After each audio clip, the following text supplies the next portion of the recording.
এক দরবেশ সে একবার এক বট গাছের তলায় বসিয়া এই আয়াত পড়তেছিলেন। এই আয়াত পড়ে তার মনে উঠলো আল্লাহ পাক বলছেন হাল তারা মিন ফুতুর, দেখো কি কোনো ভুল চুক, আবার তাকাও। তো সে দেখে ভুল ত্রুটি তো ধরবার উপায় নাই আল্লাহ, তোমার সৃষ্টির মধ্যে কোনো ত্রুটি নাই, তবে একটা জিনিস আমার কাছে একটু বেকায়দা লাগে। সেটা কি? সে বলছে যে আল্লাহ, এই যে বট গাছ, বিশাল গাছ, যেমন গাছ ফলটা তো ওই রকম হয়নি, তাল গাছটা যেমন ফলটাও ওই রকম, নারকেল গাছটা যেমন ওই রকম, বেল গাছটা যেমন ফলটা ওই রকম, চালতাটা যেমন ফলটা ওই রকম, ঠিক না? কিন্তু এত বড় বট গাছ, ফল একেবারে একটু একটু।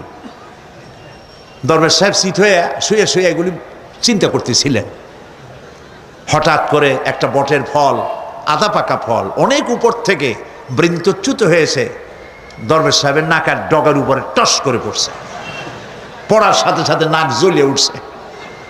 কান ধরে তওবা করে দরবেশ সাহেব সেজদায় পড়ে গেছেন, আল্লাহ কি বলিলা করলাম, আমার চিন্তা মতে যেমন গাছ তেমন ফল, তালের সাইজের যদি হইতো, যে পজিশনে আমার নাকের উপরে পড়ছে, নাক তো ভালো, মাথাও গুঁড়ো গুঁড়ো হয়ে যেত।